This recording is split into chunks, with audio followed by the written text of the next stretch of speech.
was forever, ever, hold on, never mind. Oh, Hello world et bienvenue sur ma chaîne Have a Peek. Moi c'est Sensemilia ou S pour les intimes et sur cette chaîne on parle de voyages, de rencontres sans se ruiner. Il y a aussi d'interviews, de parcours inspirants de personnes qui sont rentrées en Afrique dernièrement que j'ai commencé. Si tu veux donc profiter de mes astuces et de mes folles expériences en termes de voyage ou tout simplement ne rater aucune des témoignages qu'on peut avoir des personnes qui sont rentrées en Afrique, n'hésite pas à t'abonner à cette chaîne, n'hésite pas à activer la cloche de notification, n'hésite pas non plus à me suivre sur les réseaux sociaux et surtout de partager cette vidéo au maximum. C'est parti donc, let's go!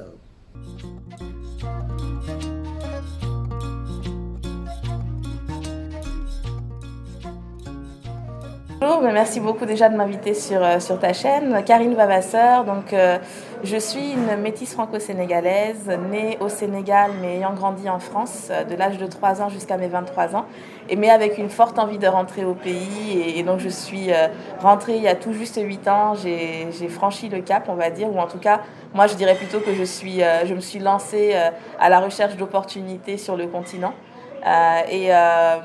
En grosso modo, je me définis comme quelqu'un qui suis une amoureuse de l'entrepreneuriat, une amoureuse de l'innovation. Et d'ailleurs, j'évolue dans ce domaine-là en tant que chef de division innovation, animation d'écosystème, avec comme vraiment mission de pouvoir justement structurer davantage l'écosystème de start-up et pouvoir accompagner des entrepreneurs à réussir leurs projets, à les passer à l'échelle et pouvoir, on l'espère en tout cas, vraiment conquérir le monde avec leurs projets. Moi, ça a été en fait un concours de circonstances. Je dirais qu'il y a une part qui était un peu programmée dans le sens où j'ai toujours su que je finirais par rentrer. Parce que pour moi, en fait, toute la plus-value que je pouvais apporter ne pouvait pas s'exprimer dans l'environnement de la France. Je pense qu'il y a énormément de diversité de compétences là-bas. Il y a beaucoup de challenges qui ont déjà été adressés et qui fait qu'aujourd'hui, quand on regarde ce qui se développe en France en termes de projets, etc., on est beaucoup sur des choses un peu fancy, on va dire, parce qu'on est rendu à un stade où on peut se permettre d'aller vers ça.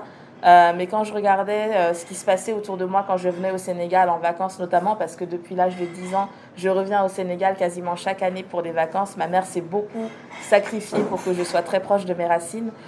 Et quand je regardais cet environnement-là, je voyais des opportunités à tous les coins de rue quasiment. Je voyais beaucoup de choses qui n'existaient pas encore et que je voyais dans mon environnement français qui existait, ou bien dans des voyages que j'avais eu à faire, que ce soit au Canada ou dans d'autres pays comme ça. Et donc ça m'inspirait énormément parce que je me disais, mais waouh, en fait, il y a des choses que je vois à l'international qui pourraient s'adapter dans mon contexte sénégalais, ou alors il y a des problématiques purement sénégalaises que je ne retrouve pas à l'international, en tout cas dans les pays où j'ai été, et qui mériteraient d'être pensées de façon très locale, mais ce qui représente du coup une opportunité.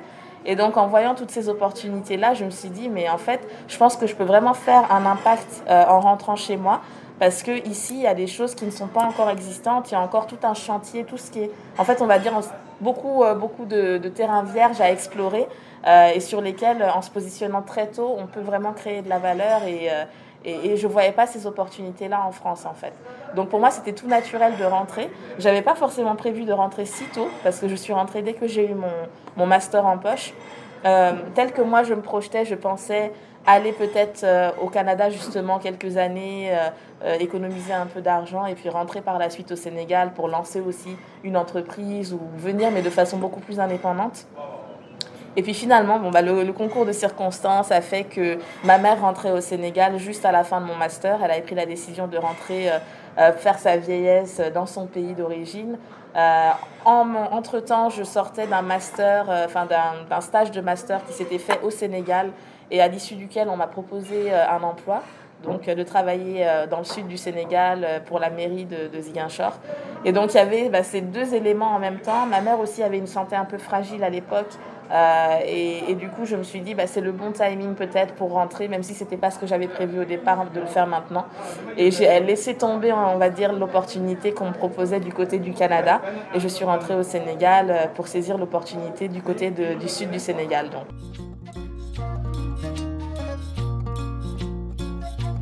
Alors moi, je pense que quand je suis rentrée au Sénégal, j'avais 23 ans. De nature, je suis quelqu'un de très optimiste, très positive. Et à 23 ans, j'étais aussi très idéaliste, je pense. Ce qui fait que quand je suis rentrée, j'étais pas du tout dans une dynamique d'appréhension de quoi que ce soit. J'avais pas de crainte, j'avais pas de...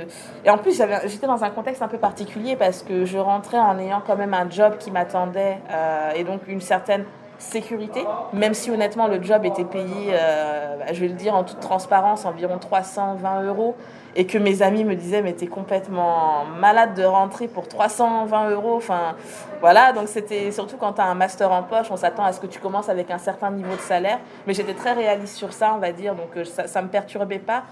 J'avais aussi de la famille qui était là, qui est une famille avec laquelle j'avais vraiment noué des liens très forts puisque je revenais, comme je l'ai dit, chaque année depuis l'âge de mes 10 ans. J'ai ma mère qui rentrait aussi avec moi, avec mon beau-père sur le même timing. Donc j'avais quand même une sécurité familiale qui était là, un minimum de sécurité du point de vue professionnel. Et puis je rentrais dans un environnement qui m'était très familier.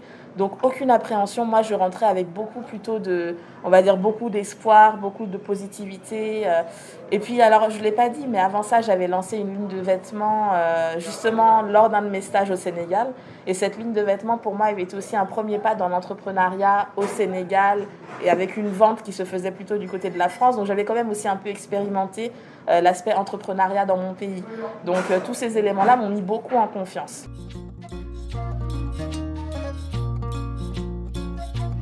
Alors justement, je pense que quand on vient dans cet état d'esprit que je viens de décrire, qui est très positif, très ouvert, aucune peur, on peut être aussi bien désillusionné parce que du coup, on a peut-être un peu idéalisé le retour en ne pensant pas à tous les paramètres et à des choses qui peuvent être un peu moins positives dans un retour. Pour ma part, je pense que ce que je n'ai pas assez préparé à l'époque, c'est peut-être d'avoir un peu de finances de côté. Parce que ça reste important dans le sens où, et je pense que c'est le plus gros gap que j'ai observé moi entre ma vie en France, ma vie au Sénégal, c'est que vraiment il n'y a pas de sécurité sociale, il n'y a pas de filet de sécurité derrière soi. Donc quand on est dans un pays comme la France où il y a tellement d'aides diverses et variées que de toute façon, si on se retrouve dans une situation vraiment complexe, on a toujours, on va dire, le soutien de l'État derrière pour faire en sorte qu'on ne soit jamais dans une galère sans nom. On n'a pas ça quand on est au Sénégal. Et donc ça a été peut-être un peu le retour de bâton, de me rendre compte que la santé, ça coûte cher.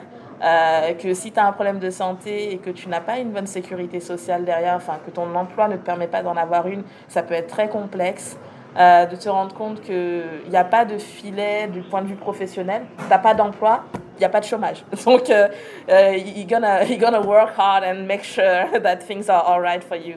Et donc, tout ça, en fait, c'est des choses que j'ai vraiment plus expérimentées en rentrant au pays. Heureusement, je ne suis pas quelqu'un qui suis en mode dépendre des aides ou quoi que ce soit. Au contraire, je suis vraiment une fonceuse. Mais il n'empêche que ce sont quand même des réalités qui te reviennent un peu en pleine figure.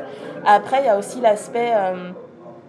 venir en vacances et venir s'installer, c'est deux mondes complètement différents. Et donc, ne pas extrapoler son expérience des vacances en se disant qu'on va vivre la même chose quand on est installé dans le pays.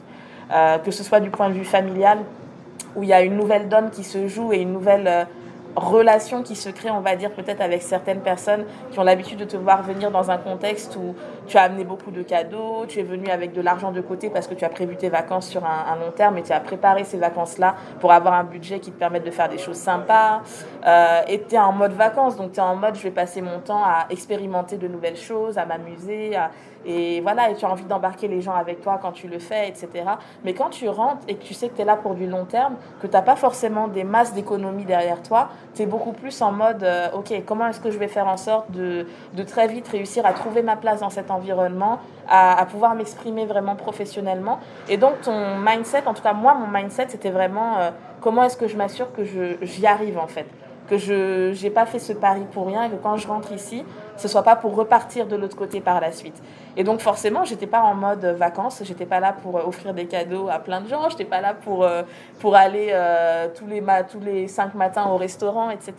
Et donc peut-être les gens ont cette autre perception que quand tu viens t'installer et que tu as eu l'habitude de venir en mode vacances, ça va être une continuité de ce mode-là, alors que non, il y a une rupture qui se fait, parce que là, tu es vraiment en mode je m'installe et donc je dois créer ma vie, je dois épargner, je dois faire attention. C'est pas la même chose. Ça permet aussi de faire un tri, donc ça, c'est pas plus mal, on va dire. Mais ça peut changer la donne. Alors moi, j'ai pas expérimenté ça avec énormément de personnes, heureusement. Mais avec certaines personnes, j'ai senti quand même qu'il y avait une différence. Par contre, ça peut aussi souder davantage les liens. J'ai eu de très belles révélations, notamment dans mon environnement familial, où certaines personnes m'ont été d'un grand soutien, alors qu'ils auraient pu se dire c'est la petite Toubab, elle a forcément des économies de côté, elle a vécu en Europe presque toute sa vie, et donc c'est pas moi qui vais pouvoir faire quelque chose pour elle, elle a qu'à se débrouiller par elle-même parce que c'est sûr qu'elle a les moyens. Certains auraient pu penser comme ça, mais moi j'ai eu des membres dans ma famille qui quand même ont été un vrai pilier pour moi, notamment mon cousin qui m'a accueilli chez lui pendant 1 an quand j'ai quitté Ziguinchor, parce que malheureusement le sud du Sénégal, c'est magnifique, c'est plein de potentialités, mais du point de vue économique, c'est très peu dynamique. Et donc, quand on est très dynamique soi-même et qu'on est dans un environnement très lent, au bout d'un moment, ça devient très frustrant. Donc, je ne pouvais pas rester là-bas. Il fallait que je vienne, pour moi, en tout cas, du côté de Dakar, pour aller saisir d'autres opportunités professionnelles dans un environnement beaucoup plus dynamique.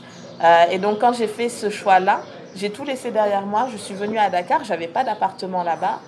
Je connaissais personne à Dakar, si ce n'est mon cousin et sa femme et l'environnement direct autour d'eux.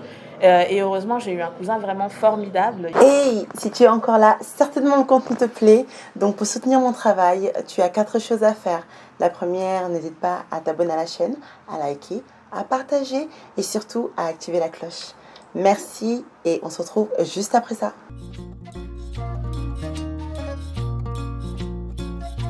Du point de vue professionnel, en tout cas moi de mon expérience, je pense que la grosse chance qu'on a quand on a étudié à l'étranger et qu'on rentre au Sénégal, c'est pas tant le diplôme, mais c'est vraiment les soft skills.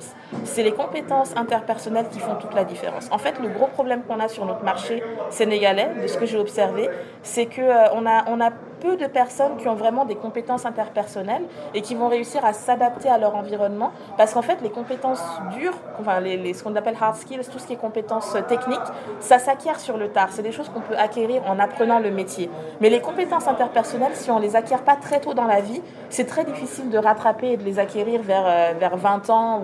Donc là, c'est presque déjà... En tout cas, on a perdu beaucoup de temps quand on en arrive à ce stade à vouloir renforcer ses compétences interpersonnelles. Et donc, dans l'éducation occidentale, et notamment en France, c'est quelque chose qu'on renforce énormément. On va faire en sorte que les gens soient capables d'être agiles, d'avoir une grosse capacité d'adaptation, pouvoir se poser les bonnes questions, être très logique, etc. Et en fait, c'est ça qui fait la différence vraiment dans l'expérience internationale quand on rentre au pays.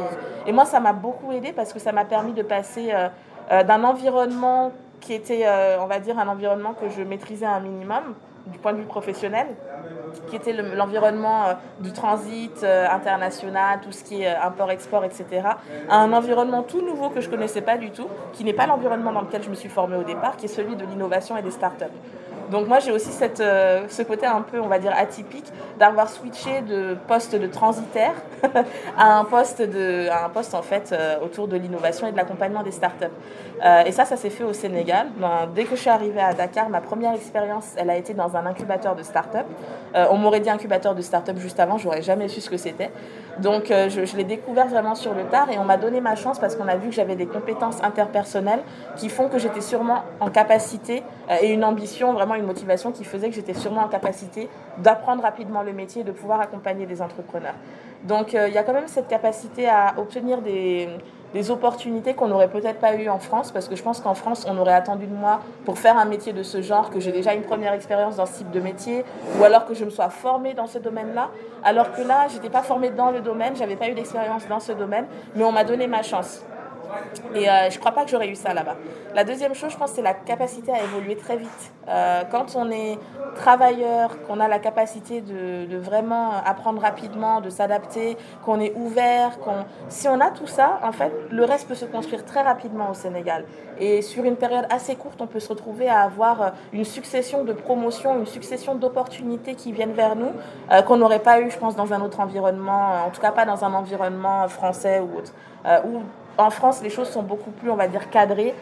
Tu fais, par exemple, 3 ans dans tel poste, à tel niveau, avant de pouvoir penser à aller sur un échelon supérieur, qui peut prendre encore peut-être 1 an, 2 ans avant d'aller vers cet échelon-là. Au Sénégal, c'est pas aussi fermé du tout. Fais tes preuves.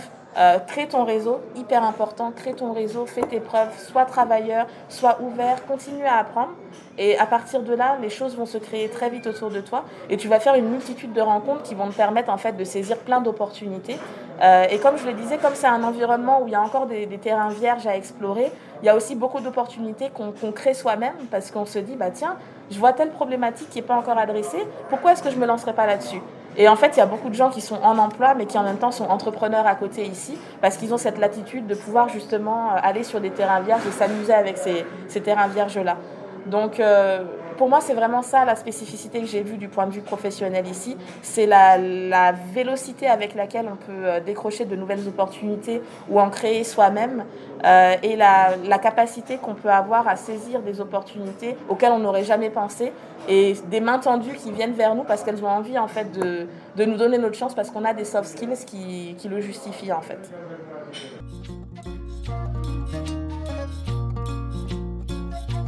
Moi, je ne pense pas que ce soit un sésame. Comme je l'ai dit, je pense que le vrai sésame, c'est les soft skills, encore une fois. Et effectivement, on va dire de facto un petit peu, souvent quand on a été étudiant en France, aux États-Unis, beaucoup, surtout aux États-Unis, ou dans des milieux anglophones surtout, ces soft skills sont beaucoup plus développés. Et donc c'est peut-être ce qui fait que oui, certains vont peut-être préférer ces types de profils, mais c'est pas parce que la personne a été aux États-Unis ou en France en tant que telle, c'est parce qu'elle a été dans un environnement donné qui lui a permis de développer certains types de compétences qui sont appréciées des recruteurs qui ont beaucoup de mal à les trouver localement en fait. C'est surtout ça. Par contre, au niveau local, on a aussi certaines écoles qui font un très bon job et certains parents aussi qui, en termes d'éducation, essayent d'aller vers des méthodes alternatives comme des méthodes Montessori, etc., en mettant leurs enfants très tôt dans ces environnements-là et qui existent aussi au Sénégal pour pouvoir en fait justement développer tous ces soft skills très tôt. Donc on va aussi retrouver au niveau local de très bons profils qui ont développé ces compétences-là. Malheureusement, et c'est peut-être ce que je trouve dommage, c'est qu'il faut quand même un minimum d'argent pour pouvoir mettre ses enfants dans ces conditions-là. Et donc, ça réduit un petit peu ces profils à des profils qui sont dans des environnements un peu nantis. Ce qui n'est pas le cas quand on va en France, où on peut avoir quelqu'un qui est dans un village ou dans un environnement pas nanti du tout, mais qui a quand même développé tout ça parce qu'en final, l'éducation reste gratuite, accessible à tous, obligatoire, et on a ces méthodologies-là inscrites vraiment dans l'ADN, on va dire, et on retrouve ça un peu partout, alors qu'ici, c'est beaucoup plus élitiste de pouvoir accéder à ces méthodologies d'apprentissage. Donc c'est vraiment là où je vois la différence, mais c'est pas que ce soit un diplôme français en tant que tel. Il y a des gens qui ont étudié en France qui n'ont pas forcément des profils éblouissants, il faut le dire aussi. Mais encore une fois, les soft skills qu'ils ont acquis vont leur permettre quand même de s'adapter dans cet environnement qu'est le Sénégal. J'ai eu des moments de doute sur ma période de transition. Au moment où j'ai quitté Ziguinchor parce que je me rendais compte qu'il ne servait à rien de faire du forcing. Et j'ai eu pas mal de désillusions du point de vue aussi de ma compréhension de l'univers politique, on va dire, et de l'impact de la politique dans l'environnement professionnel et dans l'environnement social, en fait, au Sénégal. Et moi, ça, c'est quelque chose que je n'avais pas du tout considéré avant parce que je ne me rendais pas compte en venant en vacances. Mais quand j'ai travaillé pour la mairie, tout à coup, je me suis rendu compte que cet environnement politique était très fort et qu'il y avait beaucoup d'enjeux personnels aussi qui se mélangeaient. Donc pour moi, il y avait le côté mes valeurs personnelles versus les valeurs de mon environnement professionnel où il y avait un vrai conflit et ça ne fonctionnait plus. Donc quand j'ai fait cette transition de dire ok, je quitte cet environnement-là qui était plutôt secteur public et j'ai envie d'aller dans le secteur privé et de m'essayer à Dakar et de trouver des opportunités là-bas, ça a été une période quand même où il y a eu aussi pas mal de remises en question parce que je me suis dit bah tiens, ça fait quand même 1 an passé que je suis au Sénégal, je ne me suis pas encore vraiment trouvée du point de vue professionnel tel que je l'aurais voulu. J'ai eu des désillusions par rapport à ce que je pensais être le rôle que j'occuperais versus ce qui vraiment était présent quand je suis arrivée.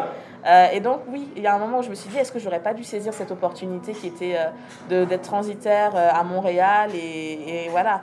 Mais très vite je me suis rendu compte que tout ça c'était juste la somme d'une expérience qui devait se faire de cette façon pour me permettre d'arriver là où je suis aujourd'hui.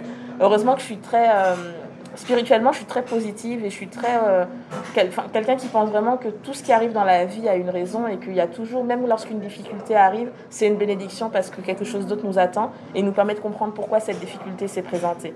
Et je pense que c'est ce mindset qui m'a beaucoup aidé à positiver et à jamais en arriver quand même au stade où j'ai envie de tout claquer, de prendre un billet d'avion et de repartir.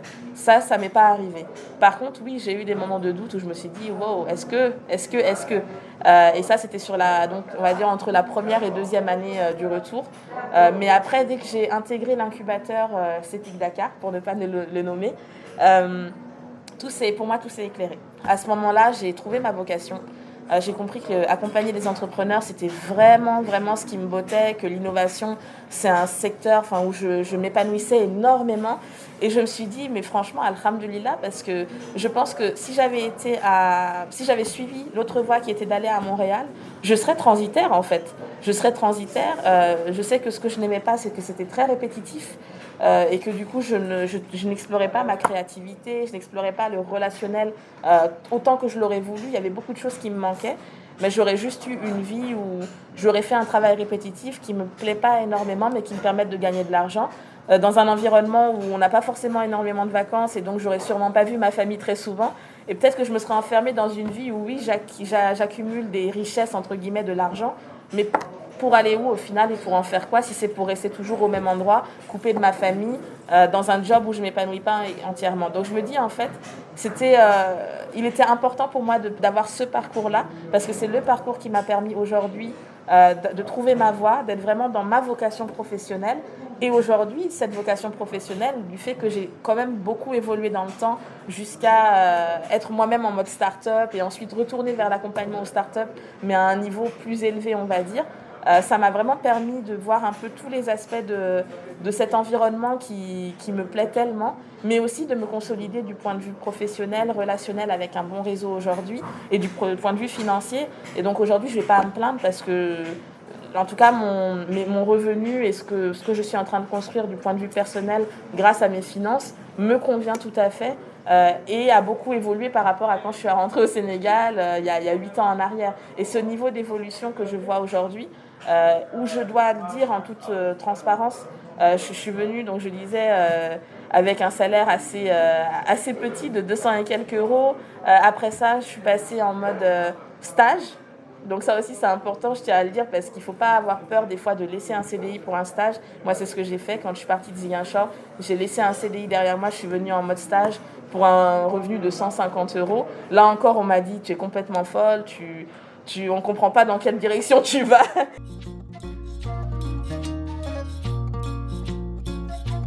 Alors je conseillerais à quelqu'un qui veut rentrer de rentrer déjà en se posant les bonnes questions.